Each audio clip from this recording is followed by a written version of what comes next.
एमपीएससीवर जीवापाड प्रेम करणाऱ्या सर्व स्पर्धकांना माझा नमस्कार। इंडिया कौन्सिल ॲक्ट 1861 1857च्या उठावानंतर एकदमच ड्रास्टिक चेंजेस झालेले आहे दिसतात आपल्याला ब्रिटिश सत्तेमध्ये भारतातील अत्यंत ड्रास्टिक चेंजेस। ते कायद्याच्या दृष्टिकोनातून जरी बघितलं तुम्ही तर खूपच जबरदस्त असं ज्याला स्थित्यंतर म्हणतो आपण ट्रान्सफॉर्मेशन, ते ट्रान्सफॉर्मेशन झालेलं दिसतंय है ना।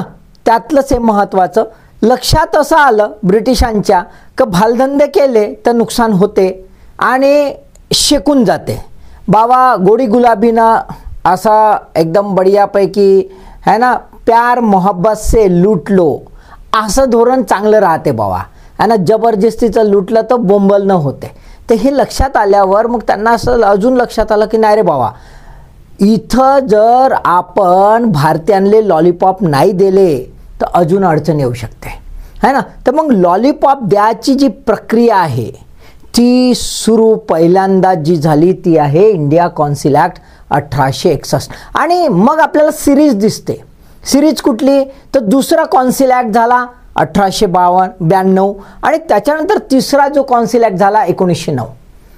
म्हणजे 3 कौन्सिल रिफॉर्म ॲक्ट जे आहेत ते आपल्याला एका सिरीजमध्ये दिसून येतात। ठीक आहे, राईट।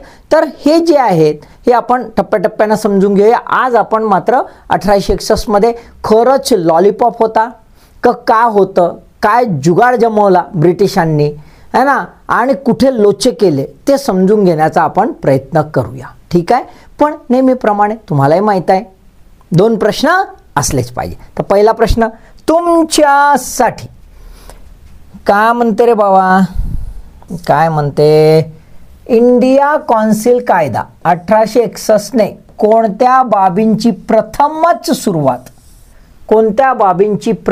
सुरुवात केली? Which factors initiated by India council act 1861? अ प्रशासनामध्ये भारतीय प्रतिनिधित्व, इंडियन रिप्रेझेंटेशन इन ॲडमिनिस्ट्रेशन। ब विधिमंडळामध्ये भारतीय प्रतिनिधित्व, Indian representation in a legislative council. क केंद्र कार्यकारी मंडळामध्ये क्षेत्रीय प्रतिनिधित्व, regional representation in central executive council. असं अ ब क आहे। उत्तर तुम्हाला शोधायचे आहे भाऊ। दुसरा प्रश्न तुमच्यासाठी खालीलपैकी अचूक तथ्य म्हणते कोणती? Which of the following is or are correct facts? अ खातेनिहाय पद्धतीची सुरुवात 1859 ला झाली। Portfolio system started in 1859। ब पंजाब विधिमंडळाची स्थापना 1897 ला झाली। Punjab legislative council established in 1897। क प्रथमच 3 भारतीयांची कौन्सिल सदस्य म्हणून नेमणूक 1862 मध्ये झाली। First time 3 Indians we are nominated as a council members in 1862। असं 3 तथ्य दिली आहेत। कोणतं अचूक आहे म्हणते ते शोधायचं आहे। त्या दोन्ही प्रश्नाची उत्तर केव्हा मिळतील तुम्हाला? व्हिडिओ पाहिल्यावर। व्हिडिओ शेवटपर्यंत पाहायचा, समजून घ्यायचा आणि प्रश्नाची उत्तरं द्यायची प्रयत्न करायचा आणि नवीन प्रश्न बनवायचा प्रयत्न करायचा। This is the process to crack the examination है ना। कुठलीही एक्झाम राहो ह्या प्रोसेसनं गेल्यानं भाऊ बस सर्व साफ, कोणती बी राहो, एमपीएससी राहो यूपीएससी राहो काही बी राहो, टेन्शनच नाही। ठीक आहे, लक्षात आलं ते क्लिअर? आता आपण समजून घ्यायचं काय आहे ते, ह्या प्रश्नाची उत्तर मग तुम्ही देणार है ना। आणि नाही आली तर पुन्हा पाहायचा व्हिडिओ, टेन्शन घ्यायचं नाही। आपल्याला पास व्हायचं आहे, दुसऱ्यांना दाखवायचं नाही आहे कमी किती आहे की नाही, बरोबर आहे। चला आपण समजून घेऊया पहिल्यांदा की बाबा ह्या कायद्याची आवश्यकता का। बॅकग्राऊंड महत्त्वाचा आहे, बिना बॅकग्राऊंडनं काहीच नाही हो, आहे का नाही। तर ह्याचा बॅकग्राऊंड काय? तर पहिलं भारत सरकारचा कायदा 1858 हा अपुरा होता म्हणे बाबा। तर तुम्ही 1858चा पाहिला का कायद्याचा व्हिडिओ? तो बघितला तुम्हाला लक्षात येईल की कॉन्सिलबद्दल जे आहे, एक्झिक्युटिव्ह कॉन्सिल आणि लेजिस्लेटिव्ह कॉन्सिल, ज्या व्हाईसरायचा त्याला गव्हर्नर जनरल कॉन्सिल पण म्हणतात. तुम्ही जर 1861चा कायदा पाहिला ना तर त्याच्यात लिहिलं पण आहे गव्हर्नर जनरल कॉन्सिल असा. व्हाईसराय हे काय आहे, टायटल आहे, प्रत्यक्षात गव्हर्नर जनरल ऑफ इंडिया असंच आहे. ठीक आहे, राईट. तर कायद्याच्या नुसार 1858चा जो कायदा आहे गव्हर्नमेंट ऑफ इंडिया ॲक्टचा, हा अपुरा कसा, तर याच्यामध्ये फार मोठ्या सुधारणा त्याच्यात दिला नाही.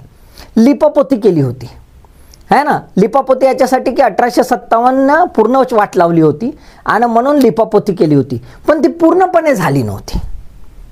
कुठलं पूर्णपणे नव्हती झाली, तर भारतीयांमध्ये नाराजगी अजूनही होती. पर्टिक्युलरली प्रिन्सेस जे आहेत, राजे जे आहेत, संस्थानिक आहेत, त्यांच्यात नाराजगी होती.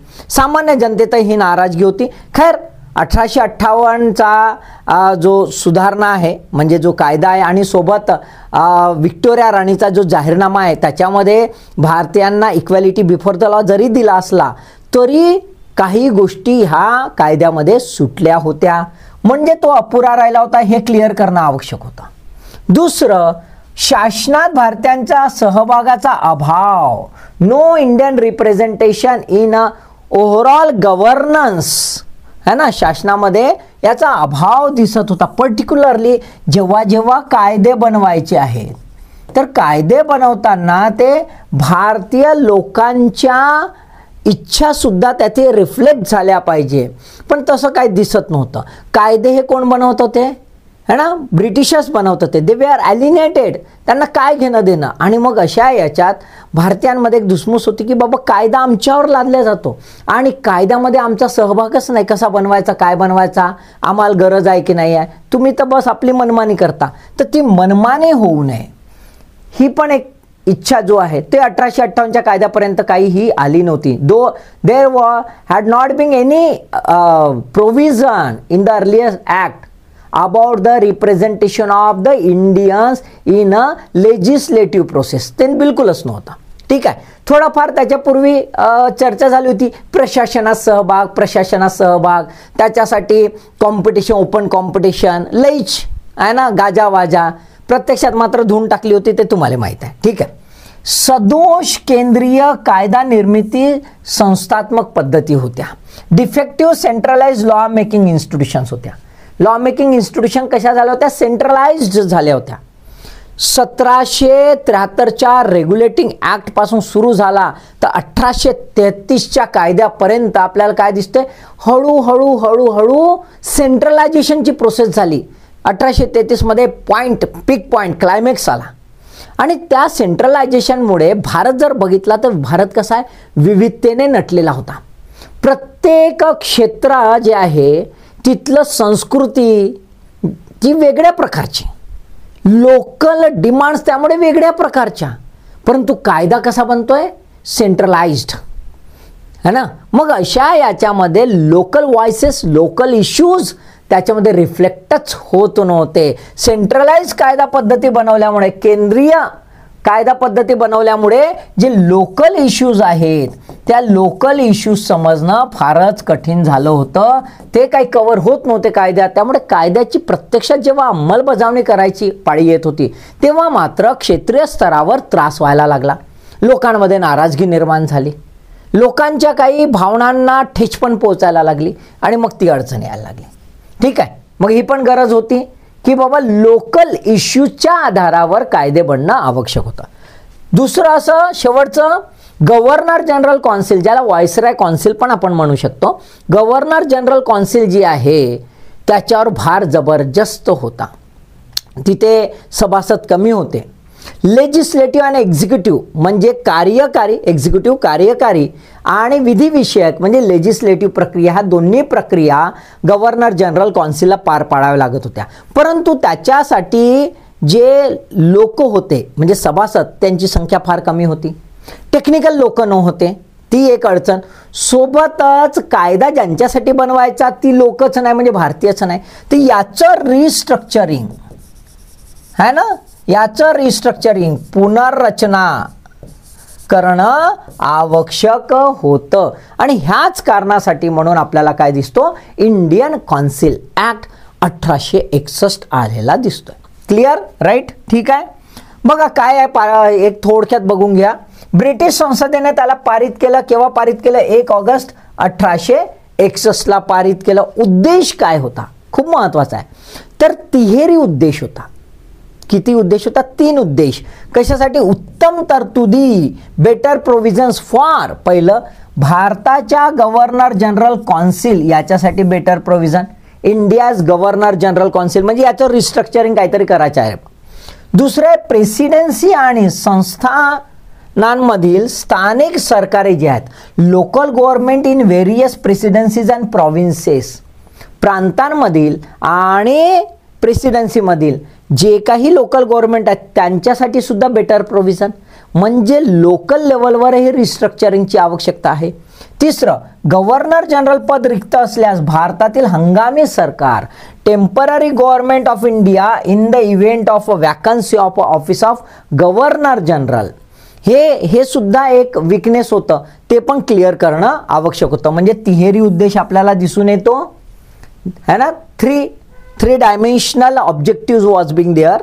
गव्हर्नर जनरल कौन्सिलचं रिस्ट्रक्चरिंग, रिजनल गव्हर्नन्स त्याचं रिस्ट्रक्चरिंग, त्याचं एम्पॉवरमेंट, त्याचं सबलीकरण, आणि गव्हर्नर जनरल जेव्हा फरार राहते, कुठं फिरायला जाते, फिरायला म्हणजे टूर करते, त्यावेळेस जे स्टॉपगॅप अरेंजमेंट आहे ती कशी करायची, ह्या तिघांसाठी म्हणून इंडिया कौन्सिल ऍक्ट बनलेला आहे. क्लिअर, ओके, ठीक आहे. मग प्रोव्हिजन्स जर बघितले आपण तर प्रोव्हिजन्स काय दिसत आहेत? केंद्रीय गव्हर्नर जनरल कौन्सिल याची पुनर्रचना करण्यात आली, हे पहिली तरतूद. दुसरी, प्रातिनिधिक शासनाची सुरुवात प्रथमतः झाली, इनिशिएशन ऑफ रिप्रेझेंटेटिव्ह गव्हर्नन्स, ही तरतूद. तिसरा आहे, खातेनीय पद्धत जी आहे त्याला मान्यता देण्यात आली, रिकॉग्निशन ऑफ पोर्टफोलिओ सिस्टीम. आणि त्याच्यानंतर विकेंद्रीकरणास सुरुवात इथे झाली, इनिशिएशन ऑफ डिसेंट्रलायझेशन.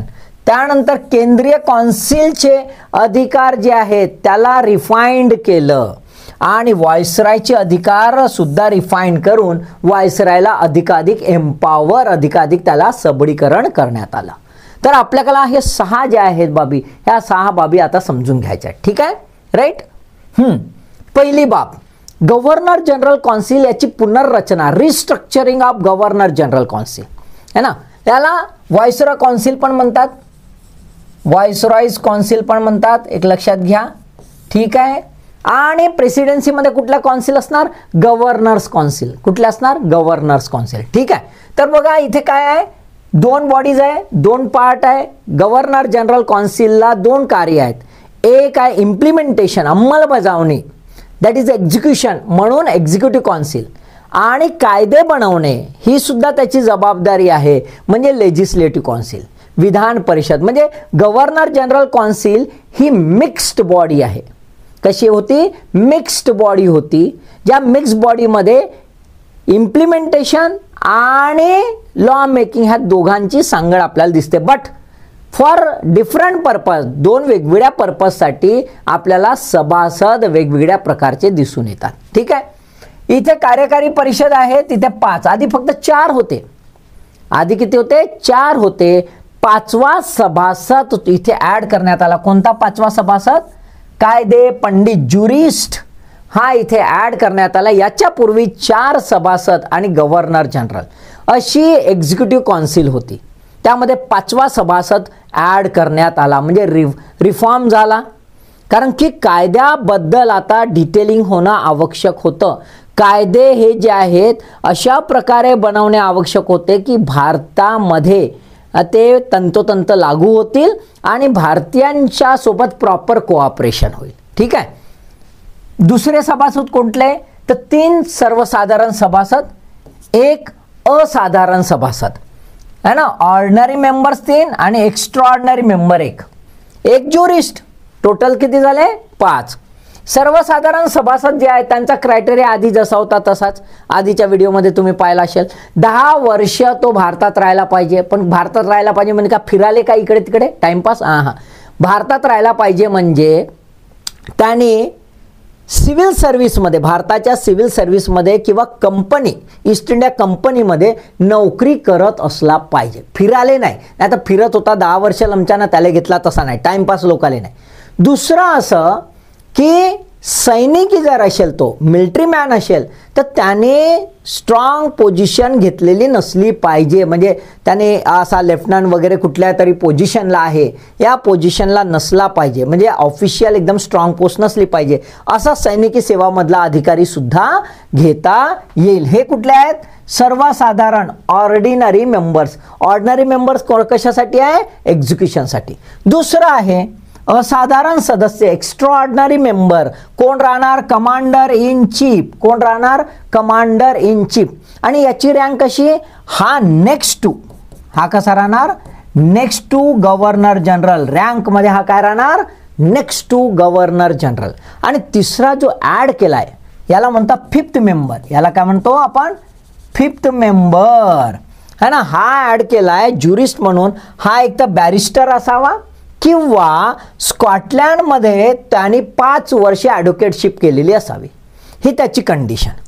हे झालं एक्झिक्युटिव्ह काउन्सिलसाठी. आता लेजिस्लेटिव्ह काउन्सिलसाठी काही ॲडिशनल सभासदांची गरज होती, अतिरिक्त सभासदांची गरज होती. यांच्यासोबत हे राहतीलच, पण हे सुद्धा बसतील. पण हे केव्हा राहतील? जेव्हा जेव्हा कायदा बनवायचा असेल तेव्हाच राहतील, बाकी वेळात राहणार नाही. याच्यापूर्वी ज्युरिस्ट हा कसा होता? कायदा बनवताना राहायचा, पण एक्झिक्युशनच्या वेळात नाही. आता तो एक्झिक्युशनमध्येही राहतो. लक्षात आलं का? तो आता एक्झिक्युशनमध्ये राहतो आणि कायदा बनवतानाही राहणार. अतिरिक्त सदस्य एक्सक्लुझिव्ह कशासाठी आहेत? कायदा बनवण्यासाठी. म्हणून ते कुठल्या बॉडीमध्ये? लेजिस्लेटिव्ह काउन्सिलमध्ये येणार. किमान 6 आणि अधिकतम 12, मिनिमम 6 आणि मॅक्झिमम 12 हा नॉमिनेट करू शकेल व्हाईसरॉय. शासकीय असतील आणि अशासकीय असतील, ऑफिशियल अँड नॉन ऑफिशियल, सेवेमध्ये असलेले आणि सेवेमध्ये नसलेले. कंडिशन काय आहे? कंडिशन ही आहे की मिनिमम 50 शब्द वापरलाय. मिनिमम म्हणजे त्याच्यापेक्षा जास्त राहू शकते. मिनिमम 50% नॉन ऑफिशियल असले पाहिजे. मिनिमम 50% नॉन ऑफिशियल असले पाहिजे. आता हे नॉन ऑफिशियल कोणते? तर ते ब्रिटिशर्स पण असतील आणि भारतीय पण असतील. ब्रिटिश नागरिक आणि भारतीय नागरिक कोणताही असेल, पण तो नॉन ऑफिशियल किती? किमान 50%. म्हणजे 6 असतील तर किमान 3 आणि 12 असतील तर किमान 6 हे नॉन ऑफिशियल राहणे. यांचा टेन्युअर फिक्स केलाय किती वर्षासाठी? 2 वर्षाकरिता. म्हणजे गव्हर्नर जनरल काउन्सिलची पुनर्रचना झाली. दिसतंय आपल्याला रिस्ट्रक्चरिंग, कारण याच्यावर बर्डन होतं कायदा बनवायचं, ते आता सुकर झाल्यासारखं आपल्याला दिसते. Is that clear? लक्षात आलं? चला ठीक आहे. आता आपण बघूया की बाबा रिप्रेझेंटेशन केलं तर कसं केलं. तर नॉन ऑफिशियल जी आहे है ना, कोण आहे? भारतीय किंवा ब्रिटिशर्स. हे सेवेमधले आहेत का? नाही, हे सेवेमधले नाही. मग याच्या 50% आहे ना, टोटल जे मेंबर्स आहेत लेजिस्लेटिव्ह काउन्सिलचे, त्याच्या 50% घ्यायचे आहेत. म्हणजेच आता चान्स हा होता की भारतीयांना प्रतिनिधित्व दिलं पाहिजे बा. का? तर सर सय्यद अहमद खान यांनी छानपैकी लिहून ठेवलं होतं की 1857 जे झाला उठाव, रिव्होल्ट, तो काऊन झाला? तर बाबा भारतीयांचं कुठंच काय नाही. ॲलिनेटेड सिस्टीम, विभक्त असलेली एक संस्था, एक प्रणाली जी आहे ती भारतीयांवर थोपवल्या जात आहे. कायदे भारतीयांवर थोपवल्या जात आहेत. मग अशा याच्यात नाराजगी राहणारच. बरोबर आहे ना? राईट. मग ही नाराजगी दूर होणं आवश्यक आहे. सर सय्यद अहमद खान का म्हणते, बापू हे नाराजगी तुम्ही दूर केला ना, जमला तुया जुगाड. मग ब्रिटिश म्हणलं, असं का रे बाबा, जुगाड जमते का? मग ना दाखवा लोकांले रिप्रेझेंटेशन. बाबा तुमचे लोक आहेत रे बाबा, बोंबला नको.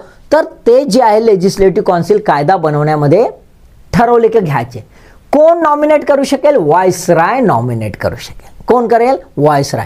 म्हणून प्रथमतःच या कायद्यानंतर 1862 मध्ये 3 जे आहेत, 3 एकदमच झक्कास, धुरंदर, सो कॉल्ड एकदम ढासू, हे 3 भारतातले हिरे जे आहेत, हिरेच म्हणावं लमच्याले, कसे हिरे तर हे 3 भारतातले हिरे जे आहेत हे व्हायसरायनं म्हणलं बाबा हे खऱ्या अर्थानं रिप्रेझेंट करतात इंडियन्सले, हे आम्ही घेतो, आता बोमलाचं नाही, बरोबर आहे. म्हणून 3 सदस्य जे आहेत त्यांची प्रथमताच अपॉइंटमेंट व्हायसरायनी कुठे केली, लेजिस्लेटिव्ह काउन्सिलमध्ये केली, बरोबर आहे.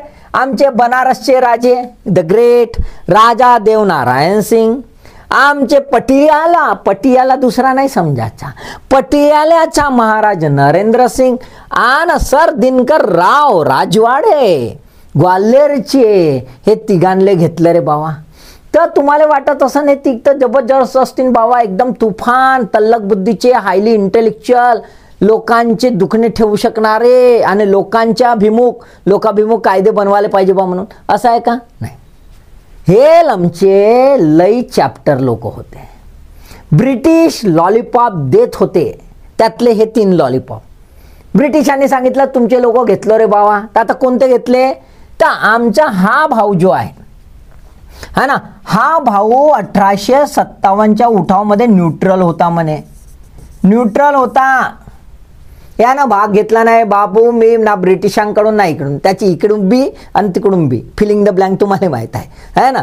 तर तो तसा ब्रिटिशांना पाहिला बाबा हा तटस्थ भूमिका घेणारा आहे, मग याची सगळी जायदाद जमीन घेऊन टाकली होती ब्रिटिशांनी, वाट लावून टाकली होती. मग तर ब्रिटिशांनी जशी घेतली, मग यानं म्हणलं बाबा मी तर काय तुमच्यामध्ये भानगडीत नव्हतो, माहीत देऊन टाका ना वापस.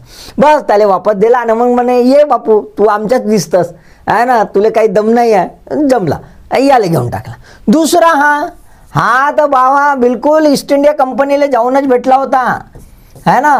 1857च्या उठावामध्ये हा ब्रिटिशांकडून मस्त भारतीयांची वाट लावली होती, म्हणून याले घेतला.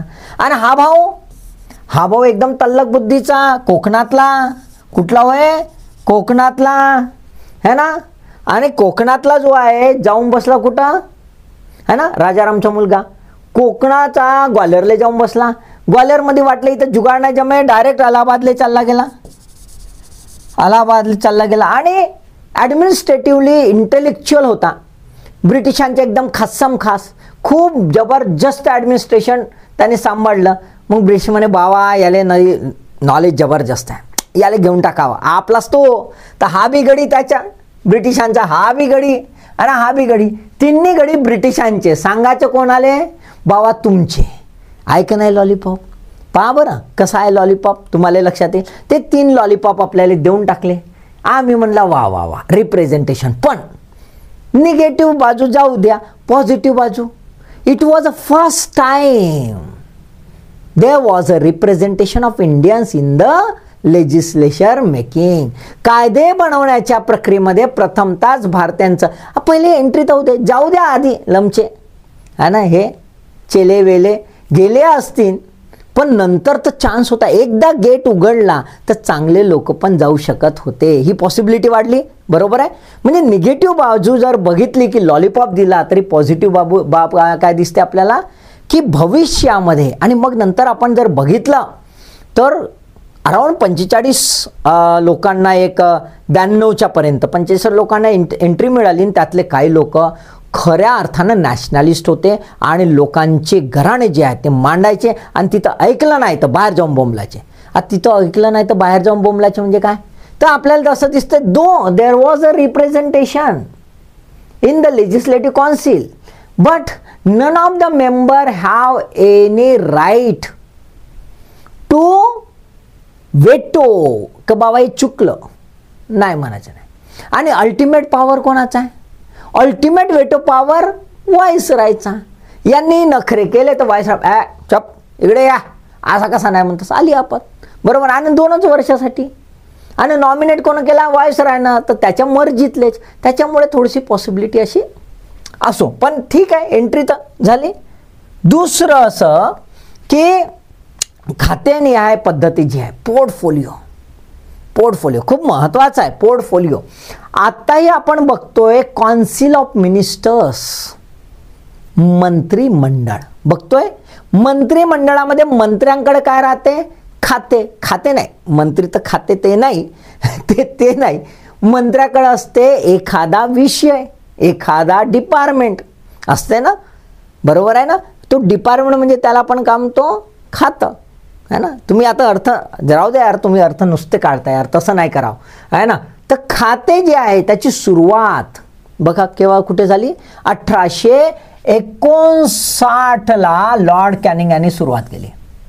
याच्यामुळे काय फायदा होतो, what is the benefit of the portfolio allocation. Portfolio ॲलोकेशनचा एक महत्त्वाचा फायदा आहे की एक व्यक्ती डेडिकेटेडली एका विषयासाठी है ना आपण अलॉट करून देतो आणि तो त्याच्यामध्ये डिटेलमध्ये जातो आणि डेडिकेटेडली काम करतो आणि सोबत जबाबदारी निश्चित करता येते. काय करता येते, रिस्पॉन्सिबिलिटी फिक्स करता येते. बापू हा तू लोचा केलास, तू जबाबदार. तर ते आहे division of labour, division of work असं होतं आणि प्रिसिशन वाढतं, परफेक्शन वाढतं हा ना. त्याच्यामध्ये सुपरविजन जे आहे ते महत्त्वाचं आहे, ते वाढतं आणि म्हणून खूप महत्त्वाचं होतं. लॉर्ड कॅनिंग वॉज अ पॉयनर आणि त्यांनी त्याची सुरुवात केली.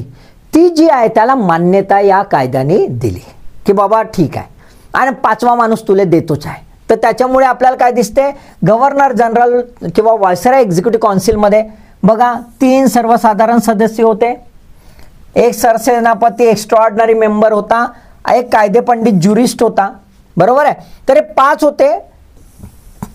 याच्यामध्ये गृह, महसूल, रेव्हेन्यू, वित्त, फायनान्स, मिलिटरी, लष्कर आणि चौथा जो आहे कायदा, लॉ, हे 5 विषय या कायद्याच्या अनुषंगाने लॉर्ड कॅनिंगने वाटून दिले. Distribution of the portfolio, allocation of portfolio झालं. आणि हे नंतर इतकं छान झालं की नवीन खातं जर उघडायचं असेल तर आपल्याला मेंबर हवा, म्हणून 6 मेंबर हा 1874ला आलं आणि त्यांनी लोकनिर्माण पब्लिक वर्क्ससाठी हा 6 मेंबर आला. म्हणजे 1874 आपल्याला काय दिसते, 6 मेंबर बॉडी ही व्हायसरॉय एक्झिक्युटिव्ह काउन्सिलची झाली. म्हणजे इथे आपल्याला काय लक्षात येतं की एखादा विषय असेल आणि तो सर्वांगीण असेल, कॉम्प्रेन्सिव्ह असेल, महत्त्वाचा असेल, तर त्यासाठी एक व्यक्ती वरच्या स्तरावर, एक व्यक्ती, जबाबदार व्यक्ती हा निश्चित करावा. ही आताही आहे, आपण आताही बघतो कॅबिनेट मिनिस्टर्स. एका महत्त्वाच्या विषयाकरिता आपल्याला कॅबिनेट दर्जाचा मंत्री असतो, त्याची जबाबदारी निश्चित केल्या जाते. उद्या जर काही गडबड केली तर पार्लमेंटमध्ये त्याची दंडी उडू शकते. पाहिलं आपण, बरोबर आहे. नो कॉन्फिडन्स मोशनपर्यंत इश्यू जाऊ शकतो. बिलकुल ही रिस्पॉन्सिबल, याला काय म्हणू आपण, रिस्पॉन्सिबल, ज्याला ॲडमिनिस्ट्रेशन म्हणतो, प्रशासन, त्याची नीव इथे ठेवलेली आपल्याला दिसून येते. ठीक आहे. त्याच्यानंतर आपण बघूया की विकेंद्रीकरण. सेंट्रलायझेशनचे आपले बेनिफिट्स आहेत. सेंट्रलायझेशनमुळे, केंद्रीकरणामुळे युनिफॉर्मिटी येते, बरोबर आहे, आणि नियंत्रण राहतं, कंट्रोल राहू शकतो, डायरेक्ट सुपरविजन होऊ शकतं. परंतु त्याच्या अडचणी अशा आहेत, सर्वात महत्त्वाची अडचण की सेंट्रलाइज्ड प्रोसेस ज्या आहेत किंवा सेंट्रलाइज्ड ज्या बाबी आहेत त्याच्यामुळे रिजनल फॅक्टर्स जे आहेत, क्षेत्रीय बाबी ज्या आहेत, लोकल फॅक्टर्स, स्थानिक बाबी ज्या आहेत, त्या हातून सुटून जातात. आणि जिथे विविधता असेल, डायव्हर्सिटी असेल, डिफरन्सेस असतील, तिथे मात्र सेंट्रलाइज सिस्टीम ही फेलच ठरते. आत्ताही बघा, भारत इतका संघराज्य आहे, फेडरेशन आहे, इतक्या विविधतेने नटलेला आहे. Every state have a different culture आणि within a state they have different cultures. India is a nation of nations. मग अशा परिस्थितीमध्ये जर एकच कायदा केला तर तो अडचणीचा येऊ शकतो, बरोबर आहे ना, right. Uniformity of a law may be antithetical to the local requirements आणि मग लोकल प्रॉब्लेम, स्थानिक स्तरावर अडचणी येऊ शकतात. म्हणून हे बघा, ब्रिटिशांना लक्षात आलं की हेच केलं, लुचा केला सरळ 1773 पासून तर 1833 आणि मग नंतर तर 1857 भोवला आणि तो उठाव झाला. त्याचं कारण असं की लोकल कल्चरल फॅक्टर्स लक्षात घेता आले नाही. मग ठरवलं की आता विकेंद्रीकरण करायचं है ना. म्हणजे आधी सेंट्रलायझेशन केलं, आता डिसेंट्रलायझेशन, विकेंद्रीकरण करण्याची आवश्यकता. 2 बाबी. पहिली एक, प्रेसिडेन्सीचे कायदेविषयक अधिकार पुनर्स्थापित करण्यात आले. जे अधिकार प्रेसिडेन्सीला होते आधी कायदा बनवण्याचे ते काढून घेण्यात आले होते, ते पुनर्स्थापित करण्यात आले. Restoration of a legislative powers of the presidencies. त्यासाठी एक महाअधिवक्ता, nomination of the advocate general by the governor, हे अधिकार दिले. एक ॲडव्होकेट जनरल राहील. आजही संविधानात आहे तरतूद महाअधिवक्त्याची, ॲडव्होकेट जनरलची तरतूद आहे, बरोबर आहे. हा कोण आहे? शासनाचा वकील. काही अडचण झाली तर हा उभा राहते, कोर्टात उभा राहते, ॲडवाइस देते, लिगल ॲडवाइस देते. हा आवश्यक आहे, बरोबर आहे. दुसरं आहे अधिकतम 8 सदस्य हे विधिमंडळात राहतील. लेजिस्लेटिव्ह काउन्सिल जी आहे गव्हर्नरची, त्याच्यामध्ये किती राहतील? 8. आणि सेंट्रल लेजिस्लेटिव्ह काउन्सिलमध्ये किती राहतील? अधिकतम 12, मिनिमम 6. लक्षात आलंय का दोघांमधला फरक? ठीक आहे. आणि हे जे आहे हे कायदे बनवतील. कायदे बनवल्यानंतर जे कायदे पारित झाले त्याच्यावर संमती कोण देईल? गव्हर्नरची संमती लागेल. Assent of the governor. ही पहिली प्रक्रिया. म्हणजे आता ज्या कायदे बनवायचे होते बॉम्बे प्रेसिडेन्सीमध्ये, मद्रास प्रेसिडेन्सीमध्ये, है ना, बेंगॉल प्रेसिडेन्सीमध्ये कायदे जे बनत होते ते बंद झाले होते, ते आता पुनर्स्थापित झाले. गव्हर्नरला ते कायदेविषयक अधिकार मिळाले. दुसरं आहे नवीन विधिमंडळाची सुद्धा स्थापना करण्यात आली. Creation of a new legislative councils if required. आणि यासाठी या कायद्यामध्ये व्हाईसरॉयला याच्यासाठी अधिकार दिले है ना. व्हाईसरॉयला सांगितलं की बाबा कायदेविषयक बाबी करता तुम्हाला जर वाटत असेल की एखाद्या क्षेत्राकरिता लेजिस्लेटिव्ह काउन्सिल बनवणं आवश्यक आहे तर तुम्ही बनवू शकता. कसं आहे? नवप्रांताची निर्मिती ते करू शकतात. त्यासाठी can be created the new provinces. प्रांताच्या सरहद्दीत बदल करू शकतात. कल्चरल चेंजेस राहू शकतात, कल्चरल डायव्हर्सिटी राहू शकते. म्हणून alter the boundaries of the provinces as per the requirement to create the new council. आणि उपराज्यपालाची नेमणूक, त्यासाठी लेफ्टनंट गव्हर्नरची नेमणूक सुद्धा करण्याचे अधिकार कोणाला मिळाले? व्हाईसरॉयला मिळाले. आणि त्या अनुषंगाने 1861च्या नंतर 1862 मध्ये बेंगॉल लेजिस्लेटिव्ह काउन्सिल निर्माण करण्यात आली. 1886 मध्ये उत्तर पश्चिम प्रांत म्हणजे नॉर्थ वेस्ट प्रोव्हिन्सेस NWP हा तयार करण्यात आला. त्याच्यानंतर 1897ला पंजाब लेजिस्लेटिव्ह काउन्सिल आणि प्रोव्हिन्स निर्माण करण्यात आले. Getting the point? लक्षात आलं? ठीक आहे. याच्यानंतर व्हाईसरॉय जो आहे, व्हाईसरॉयची एक्झिक्युटिव्ह काउन्सिल आहे. व्हाईसरॉयची एक्झिक्युटिव्ह काउन्सिल किंवा गव्हर्नर जनरल काउन्सिल ज्याला आपण म्हणतो, त्याला पण अधिकार बहाल करणं आवश्यक होतं. काय केलं तर पहिलं असं होतं की केंद्र प्रांत विषय भेद ठेवला नाही. There was no distinction, there was no list. कुठली लिस्ट नव्हती. जशी प्रांतीय लिस्ट आणि केंद्र लिस्ट नंतर आली, इथे लिस्ट नव्हती. विषय वाटप झालेलं नव्हतं. सर्वच विषयांवर केंद्र जे आहे सेंट्रल लेजिस्लेटिव्ह काउन्सिल कायदा बनवू शकत होती. सर्वच विषयांवर. खैर प्रेसिडेन्सी जी आहे, प्रेसिडेन्सीची काउन्सिल जी आहे गव्हर्नर काउन्सिल, ती पण कायदा बनवायची. पण कुठला कायदा सुप्रीम राहणार मग?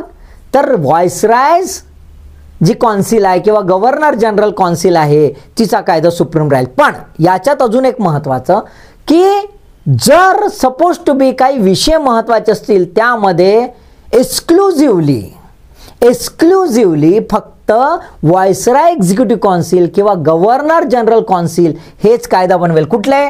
तर पब्लिक डेप्ट, महत्त्वाचे विषय लक्षात घ्या. पब्लिक डेप्ट, finance, currency, post office, telegraph, religion, patent आणि कॉपीराईट. हे तत्कालीन अत्यंत महत्त्वाचे स्ट्रॅटेजिक कसे होते? हे स्ट्रॅटेजिक होते, सेन्सिटिव्ह होते. रिलिजन हा सेन्सिटिव्ह आहे. Currency, finance, post office, telegraph हे कसे आहे? स्ट्रॅटेजिक आहे. फायनान्सेस जे आहे ते कंट्रोल असला पाहिजे. म्हणून याच्यासाठी या विषयांवर केवळ आणि केवळ कोण बनवेल? सेंट्रल लेजिस्लेटिव्ह काउन्सिल किंवा व्हाईसरॉयज लेजिस्लेटिव्ह काउन्सिल किंवा गव्हर्नर जनरल लेजिस्लेटिव्ह काउन्सिल, तिन्ही एकसारखे नाव ते बनवेल. गव्हर्नर काउन्सिल बनवणार नाही. सोबतच संपूर्ण भारतात जर असं वाटलं की व्हाईसरॉय लेजिस्लेटिव्ह काउन्सिलला आपल्याला बैठकी घ्यायच्या आहेत तर एखाद्या वेळेस होऊ शकते गव्हर्नर जनरल म्हणजे व्हाईसरॉयला वाटलं की मी आता मद्रासला गेलो आहो, इथं आलो आहो, इथं माझा टूर आहे, मी कायले तिथं प्रेसिडेंट ठेवत बसू, मी नाही ठेवू, तुम्ही बापू इथेच्या कायदा मला बनवायचाच आहे, अत्यंत अर्जंट आहे, तुम्ही इकडे येऊन जा. तर कौन्सिल जी आहे कायदा बनवायला भारतामध्ये कुठेही असेंबल्ड होऊ शकत होती, anywhere through out the India. मग जर ती प्रेसिडेन्सीमध्ये कुठे बैठक असेल तर त्यावेळेला संबंधित प्रेसिडेन्सीचा जो गव्हर्नर आहे तो कसा राहील, एक्स्ट्राऑर्डिनरी मेंबर. सर्वसाधारणतः कोण एक्स्ट्राऑर्डिनरी मेंबर राहत होता, सरसेनापती, कमांडर इन चीफ. पण प्रेसिडेन्सीमध्ये झालं तर कोण राहील, गव्हर्नर हा एक्स्ट्राऑर्डिनरी मेंबर. कारण सरसेनापती काही फिरत राहत नव्हता, त्याला तर पूर्ण देशाचे जे सैन्य आहे त्याला सांभाळायचं आहे, बरोबर आहे. त्यामुळे भालधंदे करायला तो जाणार नाही, तो बसला राहील कलकत्त्यालाच. दुसरं आहे, इतर प्रांत जर असेल अदर प्रोव्हिन्सेसमध्ये तिथला लेफ्टनंट गव्हर्नर, अर्थात लेफ्टनंट गव्हर्नर काय आहे, पदाने कमी आहे आणि म्हणून तो काय राहील, ॲडिशनल कॉन्सिलरमध्ये राहील. काय राहील, अतिरिक्त सभासदामध्ये राहील. Getting the point. आणि हा कसा, एक्स्ट्राऑर्डिनरी मेंबर म्हणून राहील. क्लिअर, ठीक आहे. म्हणजेच काय झालं, कॉन्सिलला हे दोन अधिकार मिळाले. आता कौन्सिलला अधिकार मिळाल्यावर व्हायसराय जो आहे त्याला एम्पॉवर करणं, त्याला सबलीकरण करणं आवश्यक होतं. म्हणून सबलीकरणासाठी खूप सारे प्रोव्हिजन्स या कायद्यामध्ये आपल्याला दिसून येतात. पहिलं, सर्व कायदे किंवा सुधारणा यास व्हायसरायची संमती अनिवार्य है ना.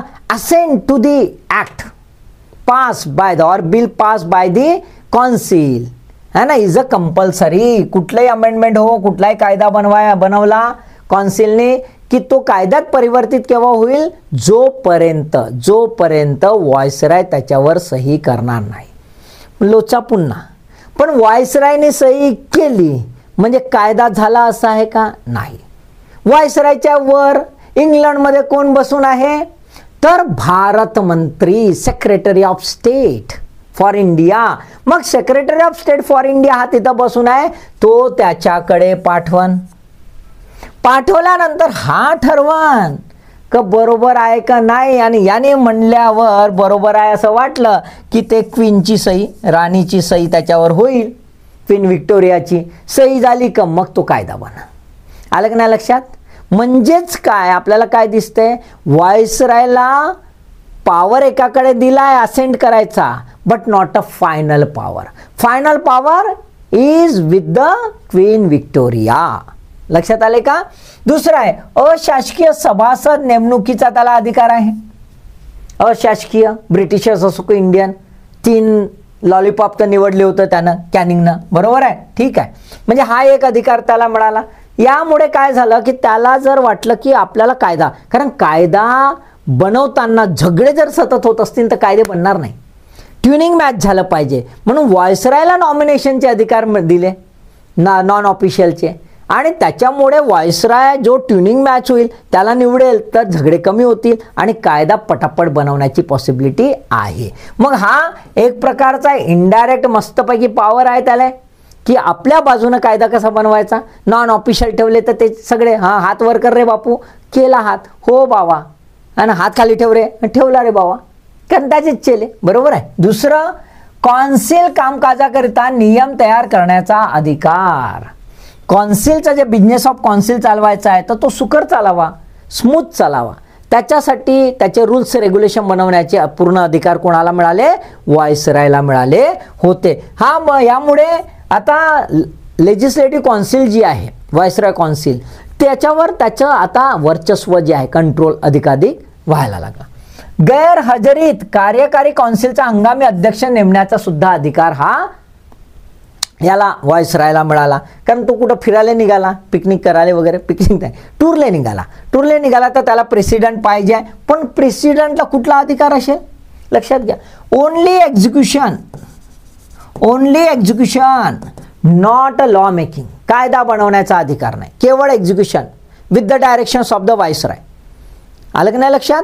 तर कायदा बनवायचा असेल तर जिकडे व्हायसराय आहे तिकडे तो आपला लेजिस्लेटिव्ह कौन्सिल लावू शकते, आताच आपण पाहिलं. त्याच्यामुळे केवळ एक्झिक्युशनचा अधिकार राहील का, तर एक्झिक्युशनमध्ये खंड पडू नये म्हणून. आपत्कालीन स्थितीमध्ये अध्यादेश काढण्याचा सुद्धा अधिकार, ऑर्डिनन्स मेकिंग पॉवर.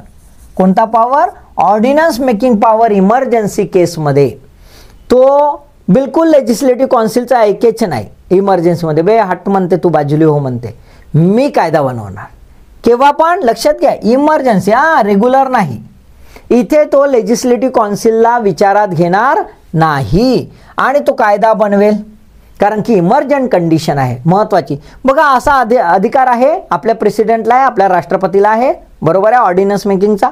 मग हा काय परमनंट आहे का? Whether ordinance is a permanent law? No, ordinance is a temporary law. काय आहे? टेम्पररी लॉ आहे. तर हा पण टेम्पररी असेल, केवळ इमर्जन्सी कंडिशन डील करायला. आणि म्हणून याचं टेन्युअर जो आहे किती असणार? 6 मंथ्स. किती असणार? 6 मंथ्स, 6 महिने असणार, त्याच्यावर राहणार नाही. हा स्टॉपगॅप अरेंजमेंट आहे इमर्जंट कंडिशन हँडल करायला. दुसरं, त्याला व्हेटो पॉवर दिले बिलावरच. एखादं बिल असेल त्याला व्हेटो पॉवर व्हाईसरॉयला दिला, पण कोणत्या याच्यात? जर त्याला वाटलं की ब्रिटिश सरकारले धक्का लागत आहे, ब्रिटिश गव्हर्नमेंटला धक्का लागत आहे, पीस, शांतता भंग होत आहे ना, ब्रिटिश सरकारचा इंटरेस्ट है ना, त्याला धक्का लागत आहे, असे जर बिल असेल तर ह्या बिलला व्हेटो पॉवर ते पासच होणार नाही. हा अधिकार कोणाला दिला? व्हाईसरॉयला दिला. कारण व्हाईसरॉय कोण हो? Viceroy is nothing but the चेला ऑफ अ विक्टोरिया क्वीन. व्हाईसरॉयचा अर्थ काय होतो? व्हाईसरॉयचा अर्थ हाच होतो, a ruler on a behalf of the master.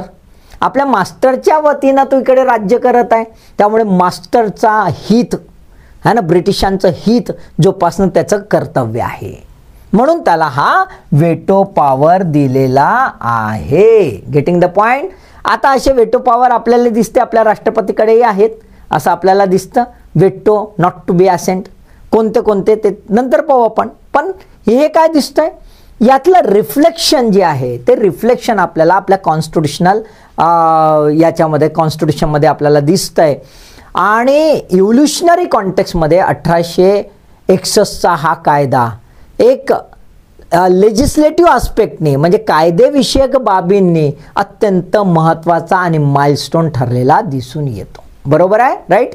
खैर याच्या उणिवा असतीलच, उणिवा तर राहणारच आहेत, पण उणिवांच्या सोबतच त्याचा रिफॉर्मेटिव्ह जो टिंट आहे आणि कलर आहे, रंग आहे, तो आपल्याला इथे दिसून येतो. बरोबर आहे? मला वाटते समजलं असेल. काही असं जास्त किचकट नाही आहे, सोपा आहे. तरतुदी फक्त पाठ करायच्या, त्याच्यावर फोकस करा. ॲनालिसिस थोडंसं मी करून दिलेलं आहे, मेन्सला तुम्हाला कामे पडेल. मग मेहनतीला तुमच्या ऑल द बेस्ट.